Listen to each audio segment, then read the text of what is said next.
Start لیں گے۔ اعوذ باللہ من الشیطان الرجیم، بسم اللہ الرحمن الرحیم۔ ان الذین یشترون بعہد اللہ وایمانہم ثمنا قلیلا، بے شک وہ لوگ جو کہ خریدتے ہیں اللہ کے عہد اور اپنی قسموں کے عوض چند ٹکے، تھوڑی سی مال کی محبت اور اس کی لالچ کے اندر وہ اللہ سے کیا ہوا عہد اور اللہ سے کھائی ہوئی قسمیں کہ ہم تیرے دین کے تابع فرمان رہیں گے، اس کو توڑ دیتے ہیں۔ اولئک لا خلاق لہم فی الآخرہ، یہ وہ لوگ ہیں جن کا آخرت میں کوئی حصہ نہیں ہے۔ ولا یکلمہم اللہ، اور نہ قیامت کے دن اللہ ان سے کلام کرے گا، یعنی یہ غصے کا اظہار ہے۔ ولا ینظر الیہم یوم القیامہ، اور نہ ہی ان کی طرف دیکھے گا قیامت کے دن۔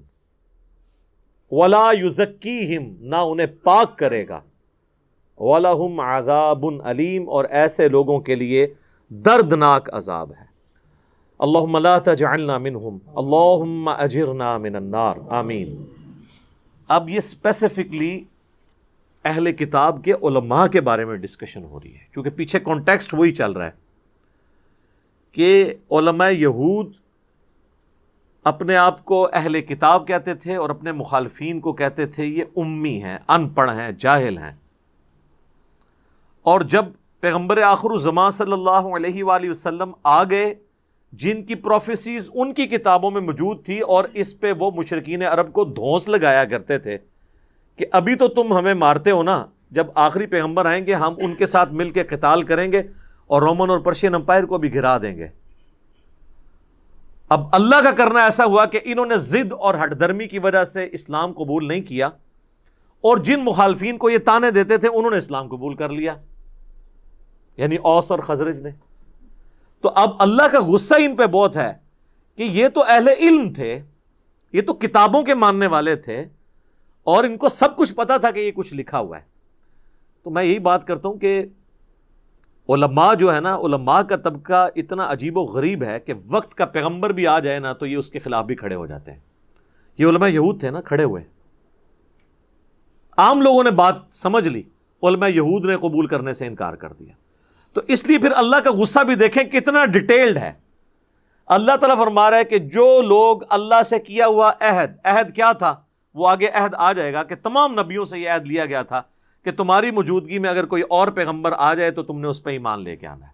یہ پیغمبروں سے عہد لیا گیا تھا، اور پیغمبروں کے ماننے والوں کا بھی کام یہی تھا کہ جب نبی آخر الزمان صلی اللہ علیہ وآلہ وسلم آئے تھے تو وہ اپنا عہد جو ان کی کتابوں میں لکھا تھا کہ تم نے ان پہ ایمان لانا ہے وہ پورا کرتے، لیکن صرف دنیاوی مسند کی خاطر، دنیاوی لالچ میں اپنی پوسٹ چھوڑنا ان کے لیے مشکل ہو گئی۔ ظاہر ہے نبی علیہ السلام تو ان کے بچوں کی مانے تھے، 70-80 سال کے بابے جو بیٹھے ہوئے تھے یہودیوں کے قلعوں میں، ان کے لیے نبی علیہ السلام تو بچوں کے مانے تھے۔ وہ کہتے تھے ہم یہ کل کے نوجوان کی بات کیوں مانیں، بات قبول نہیں کرتے تھے۔